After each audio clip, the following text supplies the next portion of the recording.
So I am here today to tell you about what we are going to show you in each episode. What are the segments that we are going to discuss in each episode. Every episode we have designed in such a way that it's a combination of 5 or more than 5 segments.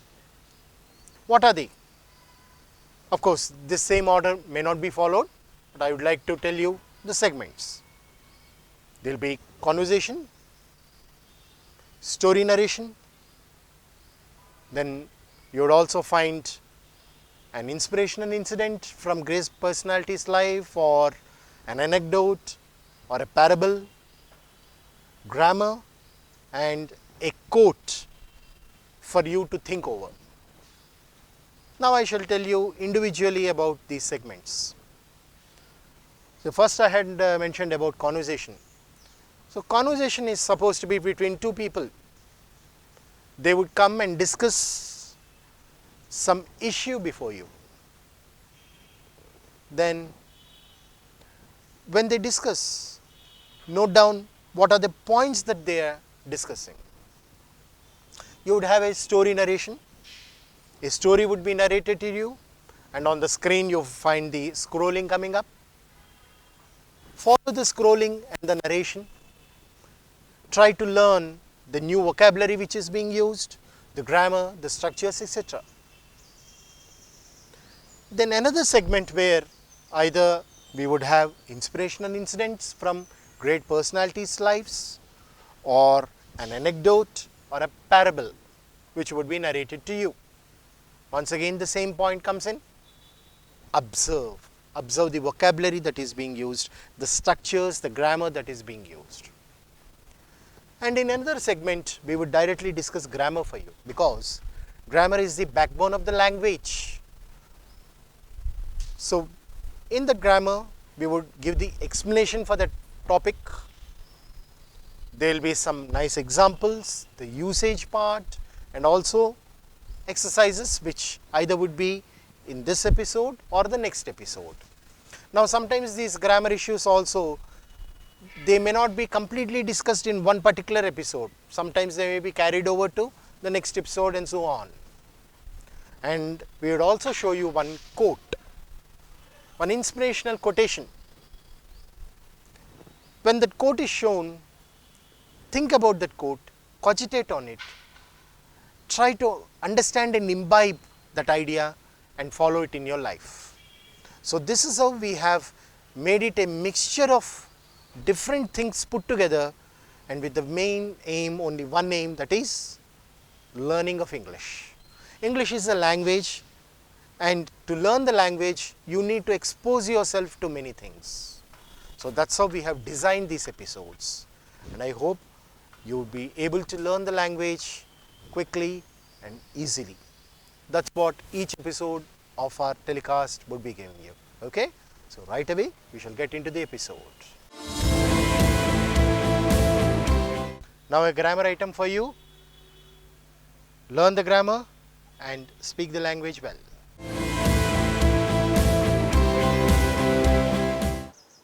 Today we shall learn about a word called being as a non-finite verb.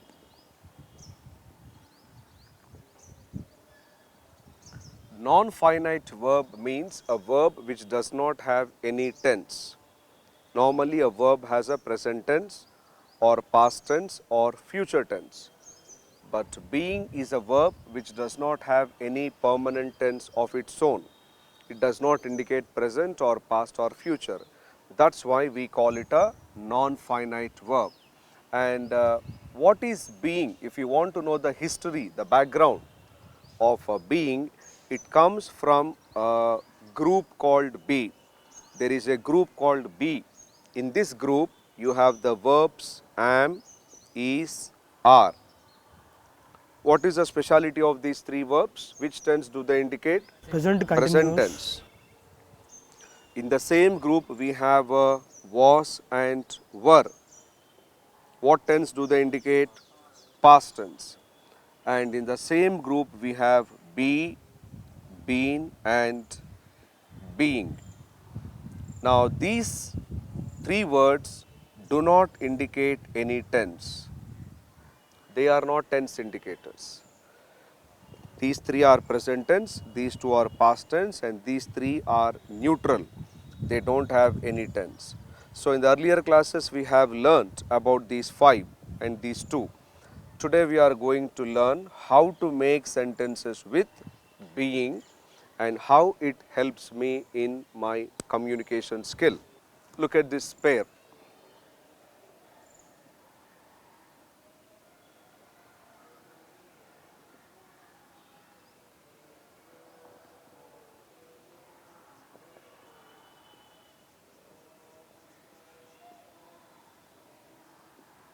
How many sentences have I written? Two. Two sentences. Are they same or different, these two people? Same. So the subject is the same.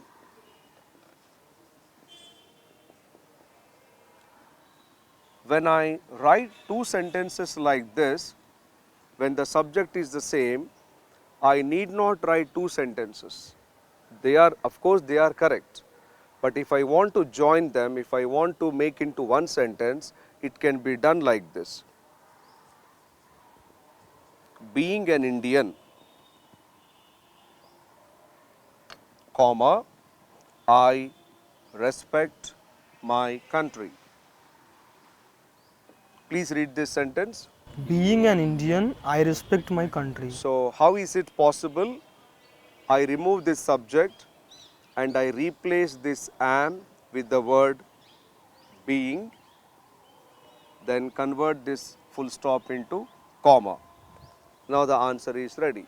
Being an Indian, I respect my country. This is called editing. The sub-editors in the newspaper do the same job. As a reporter, you have written a report, you have written an article by using, let me tell you, 85 sentences.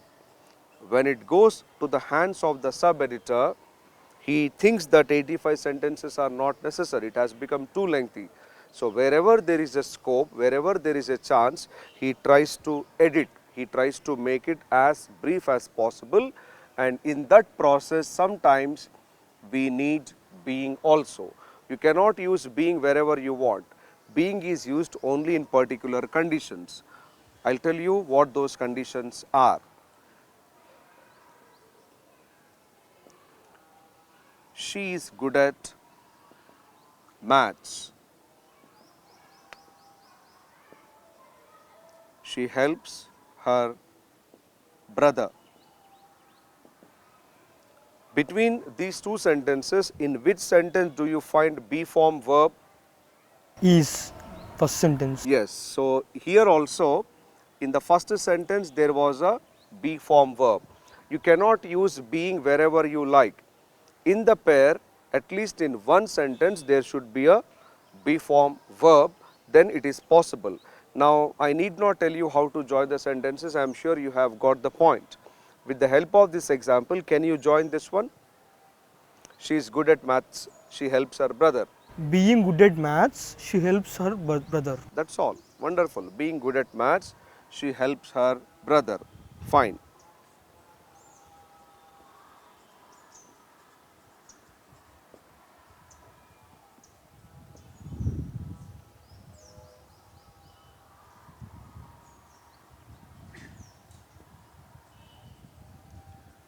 They are sportsmen, they are physically fit.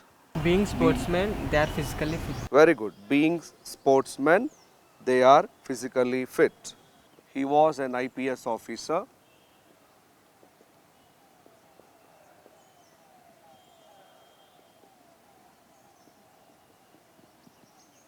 He worked in different parts of India. Please join. Being an IPS officer, he works in different parts in India. Good. So remove the subject and replace was with being. Being an IPS officer, then remove this capital letter and put he worked in different parts of India. Okay, now look at this example. They were soldiers.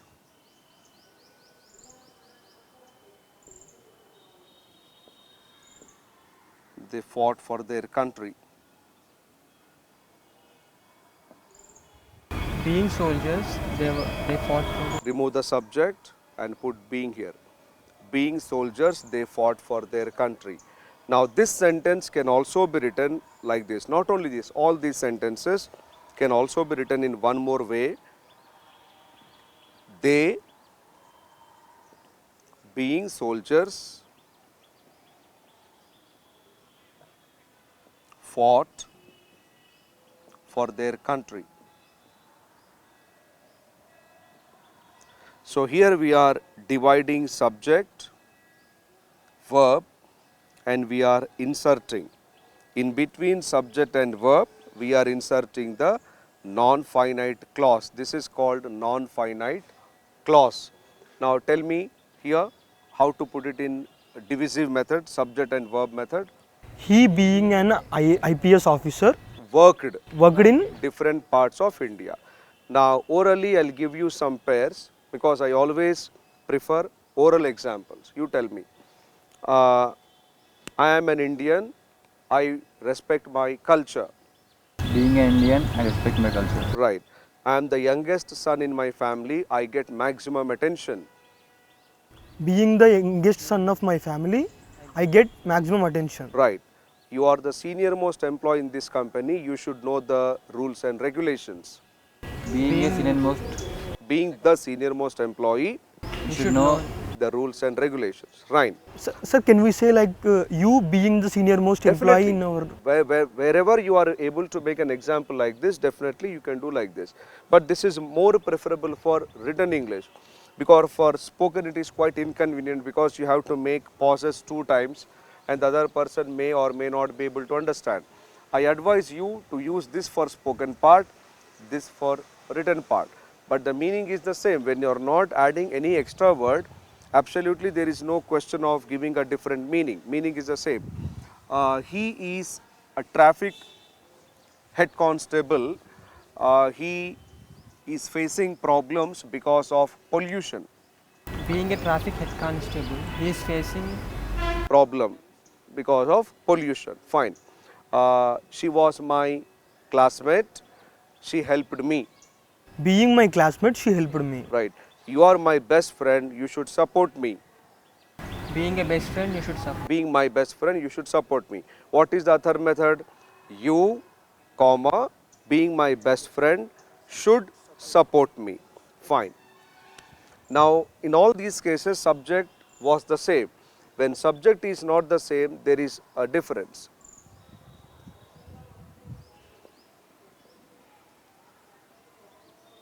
It is a holiday today.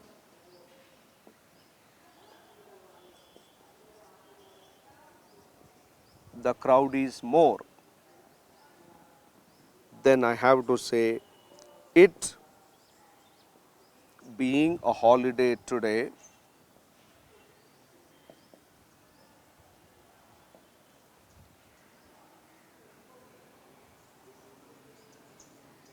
the crowd is more.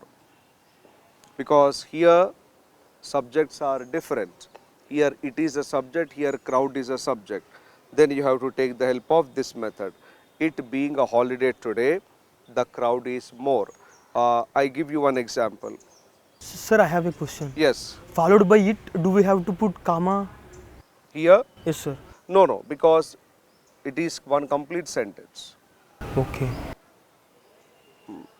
It is a Sunday, the rush is more. Join.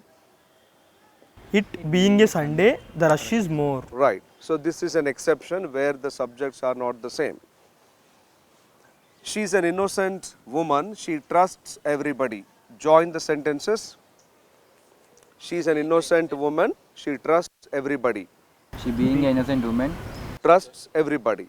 Being an innocent woman, She trusts everyone. He is a smart businessman. He is making lot of money. Being a smart businessman, he makes lot of He money. makes lot of money. Fine. So this is the way you have to make sentences. Try to know the rule. In the 2 sentences, at least one sentence should have any be form verb like am, is, or was verb. Then you can join the sentence by using the word being. After you join, you can tell in two ways: a regular method like being an Indian, I respect my country, or a split method like I, being an Indian, respect my country.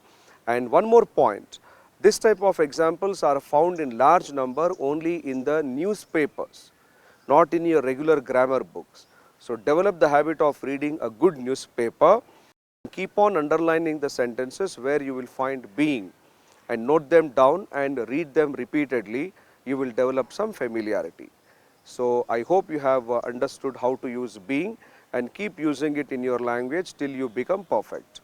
Wish you all the best. Thank you, sir.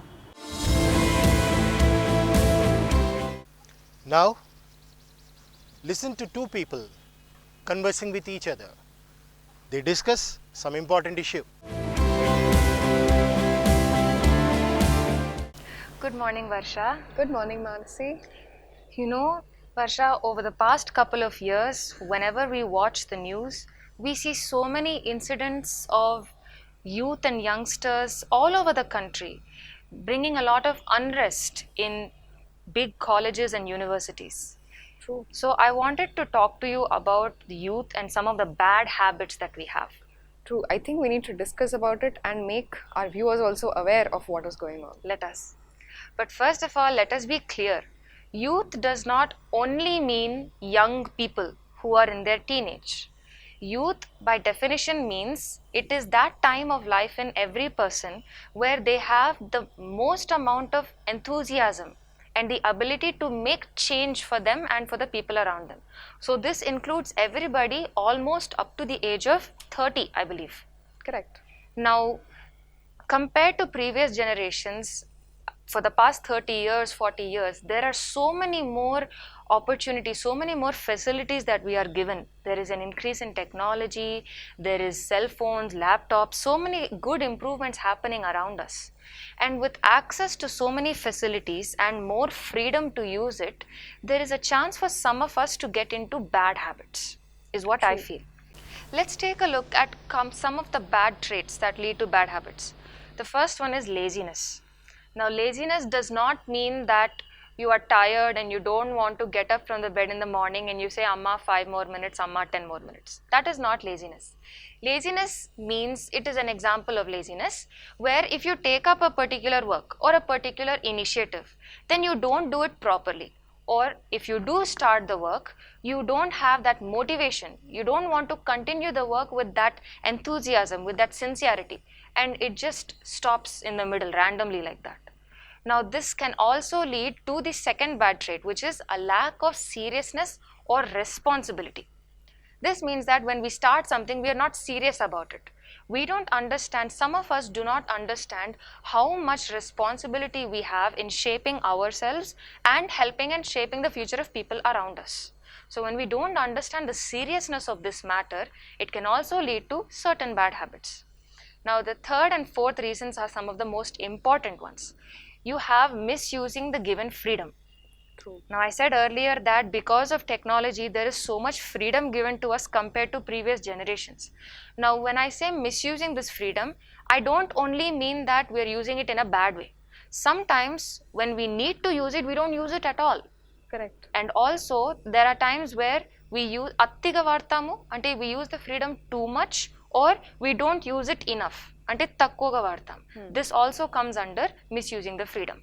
Correct. Now, we should remember, when you use the freedom given to you, you should use it responsibly, in a way that helps you and the people around you, but not hurting people around you. Exactly. And finally, there is no fear for the consequences of our actions. Ante manam oka pani chestam, daniki whatever happens will happen, I'm not worried about that. I feel this is a wrong mentality that is there in the youth. Do you feel that? Exactly true. See, when we are doing a work, it could be a positive work or a negative work, but you should know the consequence of it. You should be aware that it will lead to a certain result, and I must know about it. Yeah, and you should not do anything blindly. When you are doing any work, you should also be aware that there will be some result of the work, and whatever that result comes, you should be open-minded to accept it. You should not say, I will do one work, but I will not take this result. That's wrong. Whatever you do, you should be open-minded to accept whatever comes to you. Now, that is leading to some bad habits. I will list a few of bad habits that we see that is happening today. There is smoking, there is drinking, there is theft and robbery. These are pretty self-explanatory. But there is one another bad habit that is increasing these days, that is disrespecting people around. Disrespecting people around is starting from disrespecting your parents, disrespecting your elders, your siblings, the women in the house, and your friends around you.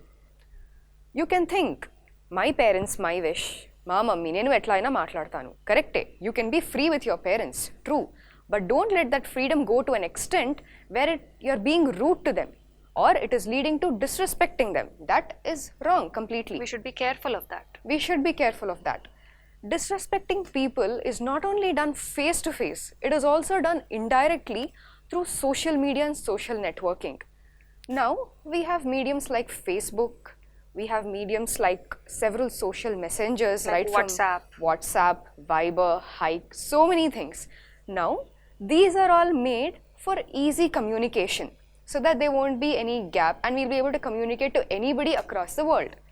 But there are people who are misusing this communication and posting some unwanted comments, harsh comments that is hurting the other person, which is wrong. You're disrespecting the other person. You're invading in their privacy, which is not correct at all. Yes. And the other bad habit that I see is misusing the money given to us. That's a big bad habit in That fact. is a big bad habit. Now, as youth, some of us are having jobs, some of us don't have jobs. Now, we'll go to schools, we'll go to colleges. Generally, what do? We take some money along with us. In case we need, in case for bus fares, in case for auto, in case for any fees, in case we need to buy anything, In case we want to eat outside. in case we want to eat outside. That's the most common thing that we all do. But what is happening is we are misusing the money in the name of requirement. We are misusing the money and that is leading to bad habits like using of drugs, and that is leading to using of cigarettes, that is leading to smoking, and we are saving up that money for unnecessary reasons, unwanted reasons. That is also a bad habit. In fact, when some people who are not earning, they get pocket money from their parents. yes. If they misuse the money for bad things, they are also breaking the trust of their parents indirectly, no? That is true. That is really true. What happens is, sometimes we don't indulge in a bad habit by ourselves. It will happen because of peer pressure. Our friends around us are doing it. So that will actually put a pressure on us. That we also should do it. We also should do it. If not, we will not be accepted as a friend in that group. True. That is creating an intuition in our head. So we tend to fall into the same trap and fall into such kind of a bad habit. But we should not. We should be careful of those things too. We should be careful of those things too. And the other bad habit that I see is not owning up to your mistakes. Ante not accepting your mistakes, right? Not accepting your mistakes. Now you have done a task, something that you have done. Either that has come out in a positive way or that has come out in a negative way. But you have done it. So own up to it. What if it is wrong? So what? It is a mistake. Learn from your mistake and then make sure that it doesn't repeat again. That is all there is. Who is going to tell you anything? Nobody will tell you anything if you are making a mistake. All you need to do is own up to it. Be responsible enough to realize that yes, I did this job, I did this task and it didn't come out as planned. It went in a negative way, it went in a bad way, it didn't go the way that I expected. Okay, I will learn from it and I will make sure not to do it. But people are not doing that. They think it is not my thing. I'm going to blame it on the other person. That is the best thing they find doing it, and which is a bad habit. It's a very negative way to approach it. It is absolutely a negative way to approach it. You are not only blaming your friend or another partner, you are actually breaking that trust between the partners and the friends also over there. That's true. You are not owning up to your mistake, you are unnecessarily losing your friendship as well at the same time. True. And the last bad habit, which I think is violence. Violence for every problem. Any problem that is given to you, you think violence is the only answer. If somebody is causing a trouble, if somebody is doing something wrong, talk, solve the problem. Violence is not the answer. If I can have the liberty of giving a small quote over here, you take an eye for an eye, you only end up making the world blind. That is not leading to a solution over here. That is something we need to realize. Bad traits will lead to bad habits. These bad habits either are coming out of our own accord or because of the surroundings that we are in. So we need to be aware what to do, what not to do, what are the bad habits, and help come out of such habits. In fact, when it comes to people engaging in violence, many of us keep forgetting that India did not get independence from violence. It was the non-violence that was started by Mahatma Gandhi that got us Exactly. independence. So we should understand the power of non-violence and put it into practice. Exactly. Every problem has a solution. That is how, for the problem, we fought for a solution in the way it was meant to be fought. And it is the most peaceful way when you do not engage in violence. So as we discussed just some time ago, there are some bad traits which lead to bad habits. If we put a check on ourselves and try to make those bad traits in us, make them into good traits, stop them or improve ourselves, make ourselves better people, naturally the bad habits also will go away and we will stop ourselves from doing any more bad habits, new ones in the future. So I think we should be careful of this and improve ourselves and make ourselves better with each passing day. Well, now listen to a story. Try to observe the vocabulary and the grammar in it. Let's hear to another story. The man who wanted nothing. Ali was a carpenter who lived alone and worked hard the whole day long. His tastes were simple and his wants few, so he spent very little of money he earned. There was a person called Ali and who was a very simple man who wouldn't really interested in earning a lot of money, but he was a very simple man who was very happy with whatever he earned. One day he found that the jar in which he kept his money was full to the brim. Brim means you have a glass and that is the border, we can say. So the top level that we have, that is called the brim. So the money, he would store all this money in a jar and it had come to the brim.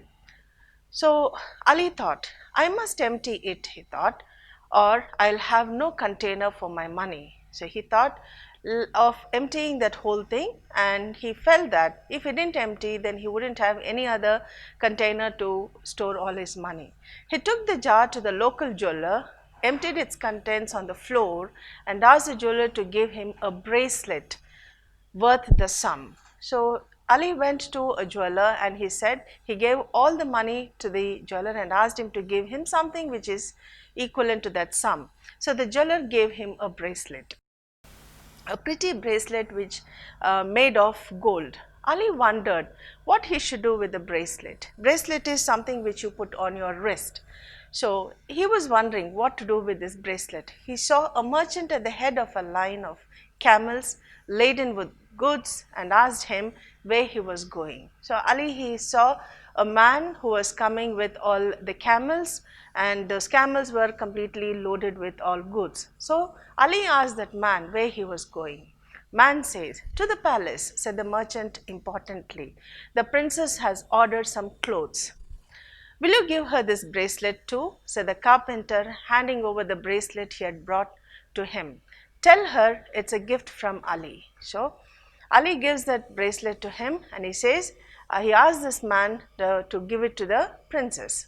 Then the princess liked the bracelet and sent him a camel load of finest silks in return.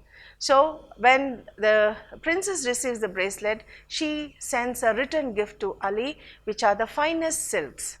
Then what will I do with these silks? Groaned Ali when the merchant brought the heavily loaded camel to him. Give them to someone else, suggested the merchant. Who? Perhaps the Sultan of Kesh. So Ali will be wondering what he'll be doing with these silks. Then the merchant says, give it to somebody. Then he'll say, to whom should I give?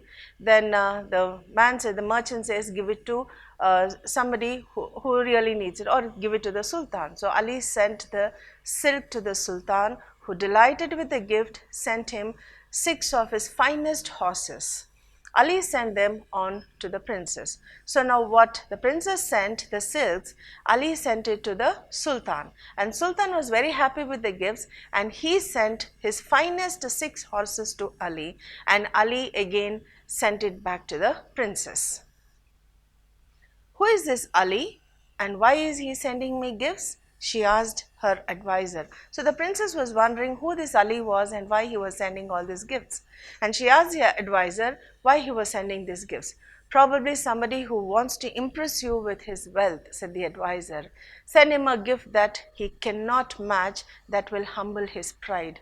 So the princess asked him, why is somebody sending this? Then the advisor says, might be somebody who really wanted to impress you with all his riches. Then the princess says, okay, send him the gifts, so that, send him such a lot of gifts that his pride, whatever he is proud of, will be humbled. Then the princess sent him 20 mules. Mules means it is a baby which is born out of a horse and a donkey. Then mules laden with silver. Not wishing to be burdened by so much wealth, Ali sent the silver to the Sultan. The Sultan was perplexed. Again, the Sultan was very, very confused. Who is sending so many gifts? Then, who is this Ali and why is he sending me gifts? He asked his advisor. So again, the Sultan is wondering who is this Ali and why is he sending him so many gifts. Even his advisor also says the same thing. Probably somebody who wants to impress you with his wealth, said the advisor. Send him a gift that he cannot match, that should humble him. Then the Sultan also says the same thing. Send him the gifts where he's trying to show off himself, so that his riches will be, whatever he's trying to be proud of, that he'll be humbled. The Sultan sent Ali 20 cartloads of precious stones, which Ali promptly rerouted to the princess. Now here, the Sultan sends him 20 cartloads of precious stones, which actually Ali, he didn't take anything, but again he rerouted them to the princess. The princess, her curiosity piqued, decided to pay him a visit. Now when the princess came to know about all this, then she says she was so curious and she was also a little bit angry about it. So she wanted to find out who this Ali was. So she set out secretly, taking only her maid with her. Maid means a person who is a domestic help to her. So their inquiries led them to the humble dwelling of the carpenter. So those two people, the princess as well as the maid, both of them, they started going, finding out the route to where exactly Ali was and who Ali was. So once they tried to find this out, then they came to the place. Dwelling means it is a place where Ali lived. So he was a carpenter, so his house came to that place where his house was. As they were looking around in bewilderment, little puzzled, a handsome man of regal bearing came riding towards them. It was the Sultan of Kesh. He too had decided to make the acquaintance of mysterious Ali. Acquaintance means he wanted to get to know who this person was. Mysterious means a person who is turning out to be a puzzle to him. So once the princess and the maid, they come to who Ali was. They wanted to find out who Ali was. So suddenly they see a very handsome man coming out of that place, and he was in a royally dressed. So even he came to find out who Ali was. The Sultan and the princess fell in love with each other at first sight. After a short courtship, they announced their marriage. So once they saw each other, the princess and the Sultan, they both fell in love with each other, and after some time, they both announced their marriage. Ali was now a famous man, as he refused to go to either of their palaces. The princess and the Sultan sent him a chest full of gold. Chest means it is a box full of gold. So here Ali became a very famous person, but he refused to go to either of the palaces, either to the Sultan's or to the princess' palace. And now those two people, they sent him a big box of gold, but this box of gold, it was never delivered. When Ali saw the Sultan's men bringing the gold, he fled the village and was never seen again. Now they saw this man, the people bringing the chest of gold, and Ali saw that the people were bringing this gold to him. He saw that and he ran away from there. That chest of gold was never given to anybody till date. So what do we come to know from this story? here. A person who is contented with everything will never run after money. Person like Ali, he was happy with what he had, he was satisfied with whatever he had, so he was not very much eager to get all the riches of the world. So a person who is contented with whatever he has will never run after money. If people run after money, money will never come to them, but money will be going away from them. So people run after people, not after money. Thank you.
Now, an anecdote for you, please.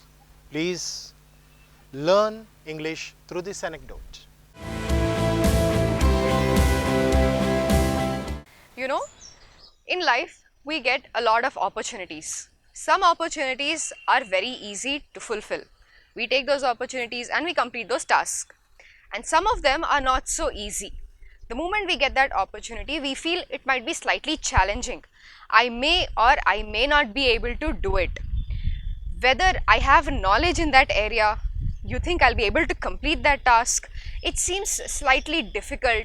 It seems a little, I don't know, I'm having a doubt whether I can do it or not. It is slightly difficult for me to do. You think it could also be impossible to That do? will lead to a state where I feel it is too difficult for me to even try. It may be impossible for me to pursue this. So I may not be able to do it. And thinking like that, we will let go of a very good opportunity. And I think to answer these kind of doubts and questions, you should explain and you should tell the audience the story that you told me yesterday. You remember?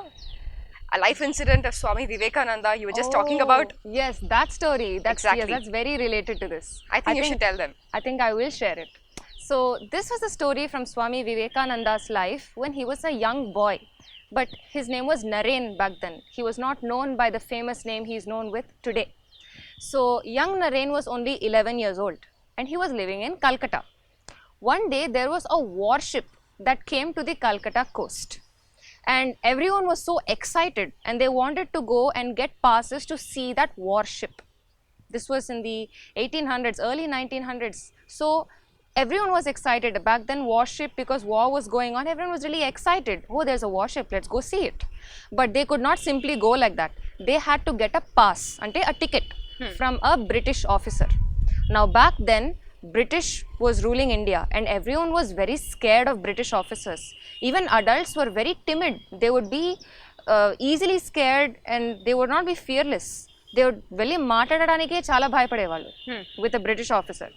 So everyone had to queue up, stand in a queue and then go to a particular counter, and there they will have to tell the purpose and they will be given a ticket. Now, since the warship was so interesting, even young Naren and his friends wanted to go and visit the warship.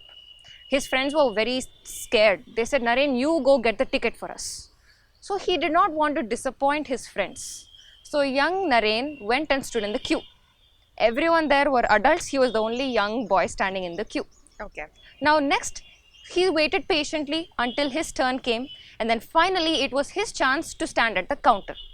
But the officer there looked at Naren and felt this boy is not, he's too young. He can't go and get a ticket like that. So he told Naren to stand aside. He did not give him the ticket. But Naren, he refused to take no as an answer. He was resolute. He said, I will get the ticket. But he could not ask the officer anymore. So what did Naren do? He noticed that here the counter is there and the queue is also here. He stood aside and he noticed there was a small rear staircase on the behind the officer. So without telling the officer, very silently, Naren went up the staircase and came to a curtain. Okay. He opened the curtain and there he saw the main officer standing there. So young Naren, a little boy of 11 years old, went and gave that permission letter. With whatever little English he knew, he wrote a letter and took it to the officer and said, I want to see the warship, can you please give me tickets for me and my friends?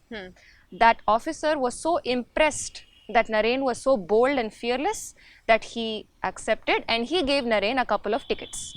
Oh. Now tell me, all those people standing in the line were adults. Naren was the only boy. If he had, succumbed, if he had accepted that I cannot do it, he would not have gotten the tickets. Exactly. So he did not allow fear and doubt to stop him.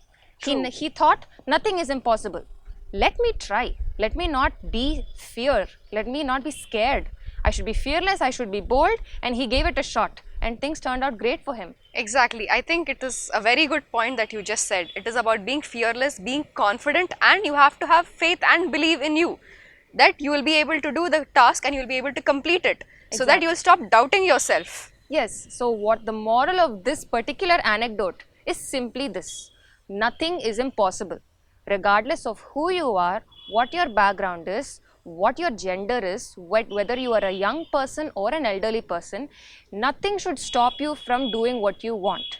And you should not let fear, doubt, anxiety or any kind of worry stop you from achieving your goal, because nothing in this world is impossible as long as we have the determination and motivation to keep walking down the road we are on. That was very, very well said, Manasi. I think we all learned something great from that life incident of Swami Vivekananda. I hope you all did too, and thank you so much for watching. It's a parable that now you're going to listen to, observe the words, the structures, etc. Manasi, why are you plucking grass? What is wrong with you? I'm very upset, Varsha. Why are you upset? My friend got an opportunity which I felt I should have gotten, and Okay. I'm not able to get over that thought, and I'm very jealous. Oh, now I see that sense of jealousy we all would have experienced at some point of time. But I think I'll tell you a small story that may help you overcome this. Okay. Okay, see, the story starts like, once upon a time there were two friends. These friends were very close. They were always seen together. But they had two different natures completely. One friend was a greedy man. One friend was a jealous man. So, one day the friends thought, we would go to the forest and do penance and please Lord Shiva. If they succeeded in pleasing Lord Shiva, then Lord Shiva would grant any boon. So they went to a forest. They searched for a Shiva temple over there. They found a Shiva temple near a tree. They sat and they started their meditation. Okay. They were completely into their penance, undisturbed, complete concentration, without any food, without any water, without uttering a word for 7 days and 7 nights. Oh. Then, observing all of this, Lord Shiva was very pleased. He came down, he said, I am very impressed. I am very pleased with your penance. Ask me for anything you want, I will grant you a boon. But then, Lord Shiva was careful. He said, I will grant a boon to only one of you.